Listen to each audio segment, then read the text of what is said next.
하나님 말씀은 시편 116편 1절부터 14절까지 말씀입니다. 우리 주일학교 어린이들 올해 한 번도 안 아팠던 어린이들 한번 손들어 보세요.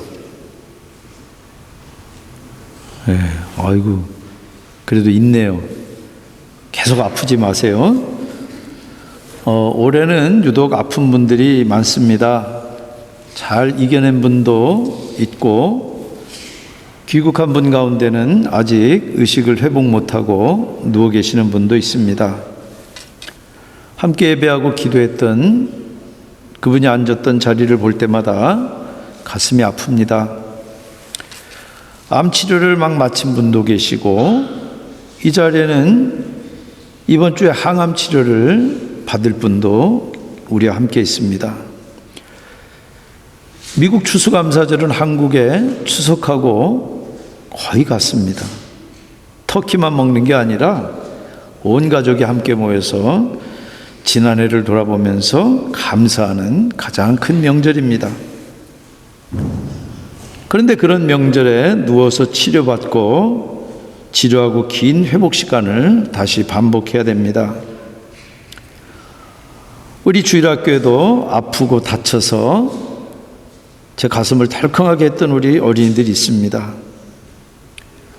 근데 뭐가 감사해요?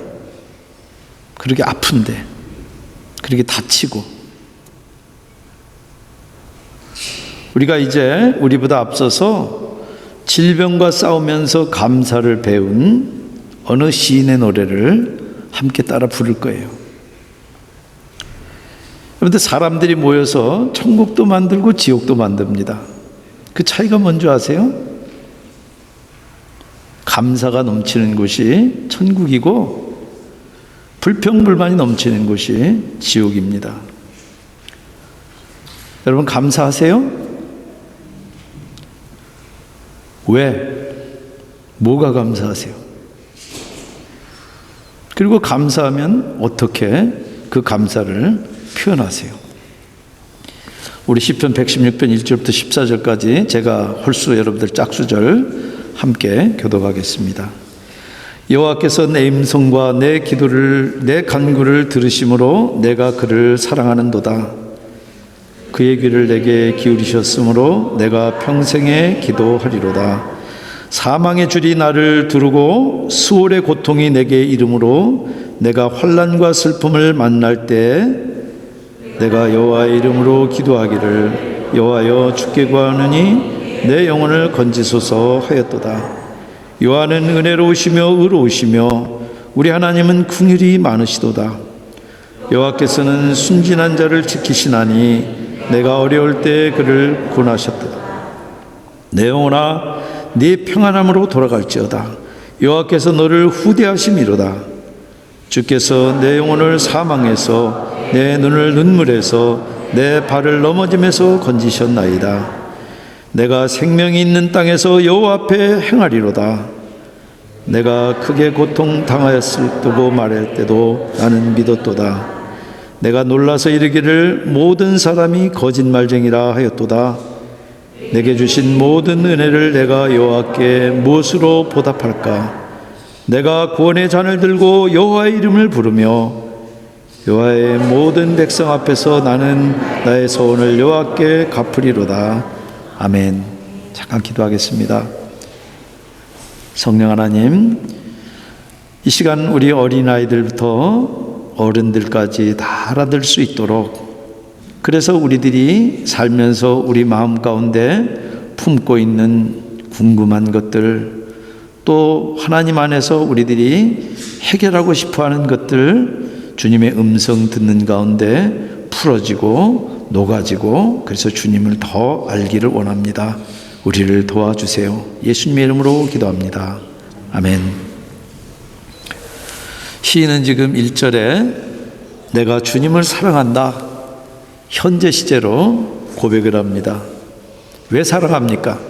거기 이유가 나오는데 내 음성과 내 간구, 즉 내 기도를 들으시는 걸 믿기 때문에 그래요. 시인은 지금 과거 힘들 때 기도했고 그 기도를 들어주신 그 경험에서 현재 주님께 사랑을 고백합니다. 역시 주고받는 게 있어야 사랑합니까? 처음은 그렇게 시작합니다. 요한일서 4장 19절에도 우리가 사랑하면 그가 먼저 우리를 사랑하셨습니다. 사도 요한도 과거 주님이 먼저 사랑하신 걸 토대로 지금 내가 주님을 사랑합니다 고백하고 있어요. 근데 오늘 우리가 시를 보면 이 시인이 힘들게 산 게 분명합니다. 3절에 보면은 사망의 줄이 나를 두르고, 8절에 보면은 사망과 눈물과 넘어짐을 들먹이고 있어요. 그렇게 힘들 때 기도했다는 말은 힘든 일 다 겪었다는 얘기 아닙니까? 그럼 기도 안 들어준 거 아닙니까? 그런데 이 시인은 지금 힘든 일 겪을 대로 다 겪고 사망의 문턱에, 이 스울이라고 하는 것은 사망의 상태를 이야기합니다. 그랬는데 기도를 들으셨다, 그렇게 얘기를 해요. 힘들지 않은 게 아니라, 힘든 일 피할 수 없었지만은 그 속에서도 주님께 기도할 때 주님이 돌보고 은혜를 베푸셨다는 얘기예요. 여러분들 3절 4절 보면은 이 시인이 병에 걸려서 죽을 뻔한 것 같아요. 아파서 끙끙대면서 아무리 둘러봐도 힘들고 아무도 나를 도와줄 수 없는 것 같은 그런 상황. 그런데 부모님들이 우리 아이들이 아프면은 옆에서 잠을 못 자고 견딥니다. 근데 이틀 이상 아파 보세요. 엄마 아빠도 옆에서 코 골고 잡니다. 내가 아플 때 아무도 나를 지켜줄 수 없어요. 그런데 지금 그 절망 속에서 시인은 좌절하지 않고 오히려 주님만 바라봅니다. 그리고 기도해요. 칼빈은 이 시를 다윗이 썼다고 보는데 컬패트릭이라고 하는 신학자는 히스기야로 봅니다. 대개 시편에는 맨 앞에 표제가 붙어 있습니다. 그래서 누가 어느 때 지어 불렀다, 그런 기록들이 대개 있는데 이 시는 없어요. 그래서 우리가 이 내용을 가지고 추정할 수밖에 없습니다. 근데 저는 칼빈보다 컬패트릭의 이야기가 맞는 것 같아요. 이사야서 38장에 보면은 병이 들어 죽게 된 히스기야 왕이 이사야 선지자에게 유언을 남기고 이제 떠날 준비하십시오, 그렇게 주님의 뜻을 전달받아요. 그러니까 히스기야가 얼굴을 성전 벽을 향해서 크게 통곡하면서 기도합니다. 주님이 그 기도를 듣고 이사야를 다시 보내세요. 그래서 이사야서 38장 5절에 내가 네 기도를 들었고 네 눈물을 보았노라. 내가 네 수완을 15년을 더하마. 그리고 살려주세요. 죽을 수밖에 없을 때 바랄 수 없는 중에 바라면서 주님께 기도하는 것은 주님이 은혜롭고 의롭고 자비로운 분이라고 믿기 때문이에요. 여러분들, 위기는 기회인 거 아세요? 누구나 위기를 피하지만 사실은 위기는 겪는 사람을 한 단계 더 업그레이드 시킬 수 있는 기회도 돼요. 물론 위기 겪는다고 다 그러지 않습니다. 어떤 사람은 위기 앞에 주저앉아요. 우리가 위기에 부딪혀서 주님을 신뢰할 때, 주님을 의지할 때 위기 전보다도 더 탄탄하고 더 슬기롭고 어려운 사람을 더 보듬는 그런 인격이 됩니다. 그리고 무엇보다도 그 경험을 통해서 주님을 더 알게 돼요. 그렇게 믿음이 자라고 정금같이 인격이 단련되는 것입니다. 그럴 때 위기는 업그레이드의 기회가 되는 거예요.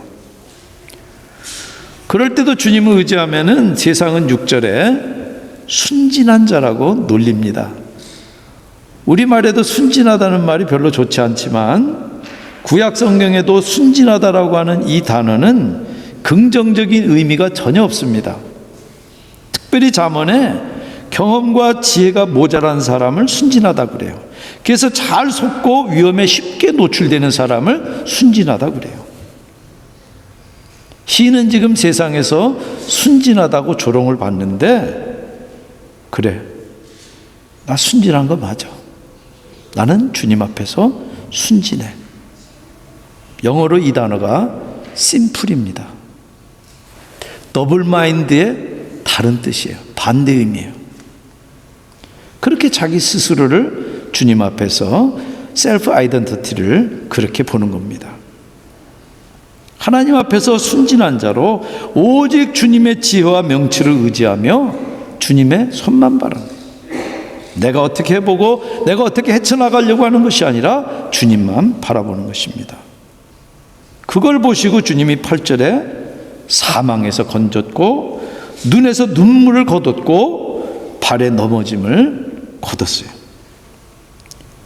여러분들 교회사를 보면은, 성경 해석사를 보면은 이 시편 116편의 일부를 출산하는 임산부들 기도로 쓴 적이 있습니다. 여러분들 엄마들이 배 아프고 피 흘려서 새 생명 낳는 것 같이 더 충만하고 기쁜 감사가 세상에는 없을 거예요. 여러분들 병상에서 이 시를 묵상하던 분이, 만일 내가 죽는다면, 내가 다시 못 일어난다면 7절을 내 기도로 쓰십시오. 내 영혼아 네 평안함으로 돌아갈지어다. 여호와께서 너를 후대하심이로다. 여러분들 아무리 작은 병도 앓는 사람은 심각합니다. 산모도 신발 벗고 병원 침대에 오를 때 내가 이 신 다시 신을 수 있을까? 제 아내가 출산할 때 들은 말인데 지금도 못 잃어버립니다. 아플 때 수월, 죽음이 그렇게 가까운 것을 그때 비로소 절감합니다. 여러분, 그러나 성도는 설령 병과 싸워 지는 한이 있어도 죽음에는 절대 지지 않습니다. 여러분들 10절에 내가 크게 고통을 당하였다고 말할 때에도 나는 믿었도다. 이 구절을 사도 바울이 고린도서 4장 14절에 인용합니다. 기록된 바 내가 믿었으므로 말하였다 한 것 같이 우리가 같은 믿음의 마음을 가졌으니 우리도 믿었으므로 또한 말하노라. 뭘 말합니까? 14절에 주 예수를 다시 살리시니까 예수와 함께 우리도 다시 살리사 너희와 함께 그 앞에 서게 하실 줄을 아노라. 그런데 세상에서는 죽음이 끝이라고 그래요. 그래서 죽음 앞에 누구나 절망합니다. 그러나 성도에게 죽음은 주님의 후한 대접에 들어가서 약속대로 안식을 누리는 거예요. 그러니까 슬프지만 절망하진 않아요. 그리고 부활한 주님처럼 오늘 사도 바울이 이야기하는 대로 마지막 날 다시 삽니다. 그래서 주님이 요한복음 11장 26절에 뭐라 그럽니까? 무릇 살아서 나를 믿는 자는 영원히 죽지 아니하리니 이것을 네가 믿느냐? 여러분들 9절까지 과거의 경험을 노래한 시인이 12절에 내가 내게 주신 모든 은혜를 내가 여호와께 무엇으로 보답할까? 받은 은혜를 헤아리면서 보답하려는 마음을 노래합니다. 그런데 사실 사람은 주님의 은혜에 보답할 길이 전혀 없습니다. 뭘로 하나님 은혜로 보답하겠어요?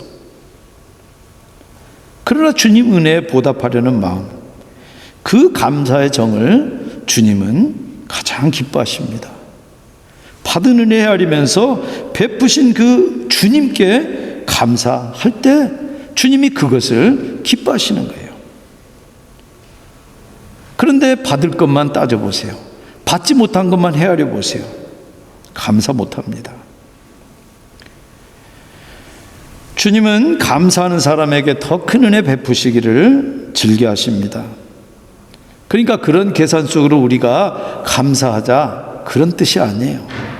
이해 타산을 넘어서 매 순간 주신 은혜를 헤아리면서 그 은혜에 보답하려는 감사의 정이 모든 피조물의 마땅한 자세고 특별히 구원받은 천국 백성들의 본연의 자세입니다. 그래서 14절에 여호와의 모든 백성 앞에서 나는 나의 소원을 여호와께 갚으리로다. 여러분들, 감사는 입으로 나오지만 입만 가지고는 감사 못합니다. 감사는 결코 자연스러운 반응이 아니기 때문에 그래요. 소원에 희생이 따르는 것처럼 감사에도 희생이 따르기 때문에 그렇습니다. 그런데 감사하려면 시간과 재물, 무엇보다도 마음을 써야 돼요. 나병 환자 10명을 주님께서 고치셨는데 주님께 다시 찾아와서 감사한 사람은 이방인으로 무시당하는 사마리아 사람 하나뿐이에요. 열이 깨끗해졌는데 누가복음 17장 19절에 일어나 가라. 내 믿음이 너를 구원하였느니라. 감사한 이방인만 구원을 받습니다. 그런데 가던 길 돌아오자면 시간 들어요. 재물은 안 들겠지만 감사의 정 없이는 못 돌아옵니다. 여러분들, 시간과 재물과 마음을 쓰는 희생 없이 감사는 표할 수 없습니다. 여러분들, 13절에 구원이라고 해도 될 거를 왜 구원의 잔이라고 그럴까요? 저는 이 말씀을 묵상하면서 이 잔이라는 말은 민수기 15장 7절에 전제가 나오는데 이게 영어로 드링크 오퍼링입니다. 하나님께 구약시대 때 제물 바치는 것 가운데 짐승이나 짐승을 바치는 번제가 있고 곡식을 태워 바치는 소제가 있고 그리고 포도주나 이런 것들을 부어서 바치는 전제가 있습니다. 그것을 드링크 오퍼링이라고 그래요. 그 드링크 오퍼링에 잔을 염두에 두고 쓴 겁니다. 근데 그 말이 신약에도 나와요. 바울이 디모데후서 4장 6절에 전제와 같이 드링크 오프링 같이 내가 벌써 부어지고 나의 떠날 시각이 가까웠도다. 여러분들, 바울이 누린 은혜, 바울이 표현한 감사는 싸구려 은혜가 아니에요. 쓴 잔을 마신 것처럼 어떤 희생에도 주님의 그 감사한 인생입니다.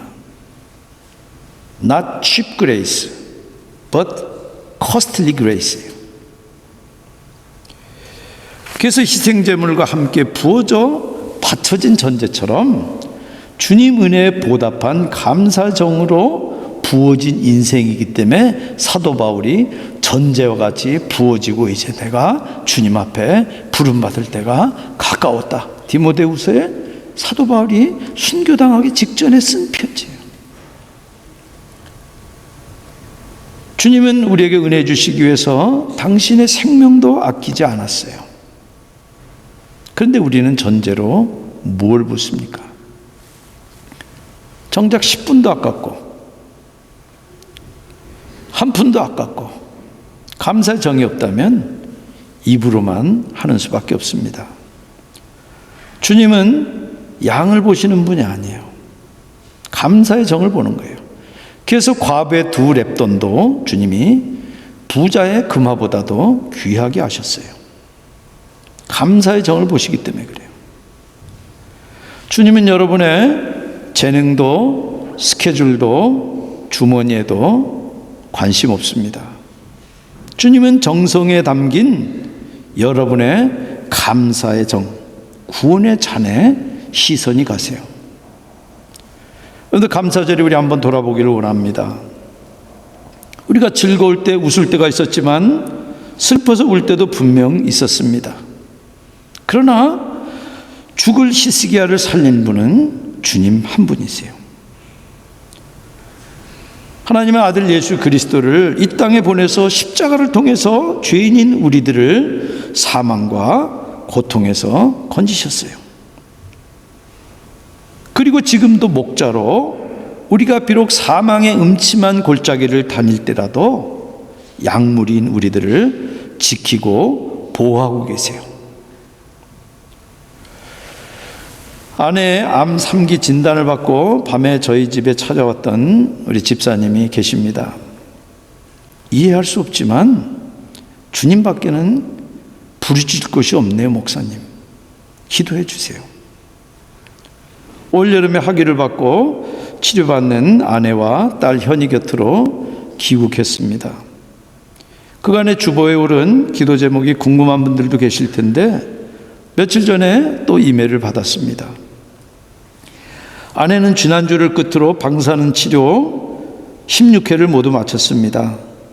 항암 치료, 수술, 방사선 치료, 그렇게 공식적 암 치료를 모두 마쳐 이제야 마음이 좀 편합니다. 아직 매일 복용할 약, 매달 맞을 주사제가 있긴 해도 그래도 큰 치료는 다 마쳐 감사할 뿐입니다. 목사님, 사모님을 비롯해 기도로 힘을 보태주신 콜롬비아 제일장로교 성도님들께 큰 감사의 말씀을 올립니다. 직접 뵙고 일일이 인사 못 드리지만 때가 되면 목사님이 알려주시기 바랍니다. 중약하고 그렇게 힘든 2019년 한 해였는데 또 시간이 흐르니 이렇게 버티면서 이겨내게 되네요. 주님 허락하신 이 모든 순간들이 다 의미가 있음을 믿고 저희가 겪는 시련을 평생 묵상하며 살아가야 할 것 같습니다. 사랑하는 여러분, 지금 처지나 상황에 화가 나고 혹 다 때려치고 싶으세요? 그러면 잠시 심호흡하고 주변에 감사할 일 3가지만 한번 꼽아보세요. 아마 머리가 곧 맑아지고 기분이 나아질지 모릅니다. 그런데 범사에 감사란 이 데살로니가의 하나님의 말씀은 안 믿는 분들도 인정하는 과학적인 논리가 그 밑에 숨어 있습니다. 그런데 뇌과학자들은 컴퓨터가 뻑뻑해서 안 들어갈 때 리셋하는 것과 같은 그런 효과가 감사에 있다고 합니다. 그래서 감사하는 사람은 감사하지 않는 사람보다 훨씬 생동감 있고 매사에 적극적이고 열정적이고 다른 사람들과 잘 교감한다고 그래요. 그런데 거기까지예요. 그런데 C.S. 루이스 말처럼 어려울 때 호소할 뿐도 없고 감사할 때 감사할 뿐도 없이 그럼 어떻게 살고 어떻게 죽으시겠습니까? 여러분들 올 감사절은 받은 은혜 생각하며 주께서 내게 주신 은혜를 무엇으로 보답할까? 함께 감사하십시다. 그런데 같은 인생도 원망과 불평, 미움과 저주가 아니라 주님 주신 그 은혜를 헤아리며 그 은혜를 무엇으로 보답할까? 그 늘 빚진 자의 심정으로 구원의 잔을 높이 들고 사는, 그래서 가장 생명력 있고 가장 능력 있게 사는 여러분들 되시기 바랍니다. 감사절뿐만 아니라 늘 주님의 은혜를 헤아리며 그 은혜를 무엇으로 보답할까? 그래서 복된 삶 사는 여러분들 다 되시기를 주님의 이름으로 축원드립니다. 같이 기도하시겠습니다. 참 좋으신 하나님, 주님께서 주신 것들을 헤아리니 주님 가슴이 벅찹니다. 맥박이 뛰고 기쁨으로 저희 마음이 차오릅니다. 주님, 저희들에게 늘 주님 앞에서 감사하며 주신 것들을 헤아리며 그것들을 주변에 함께 나누는 저희들 다 되게 해주세요. 예수님의 이름으로 기도합니다. 아멘. 이 시간은 성찬식을 갖도록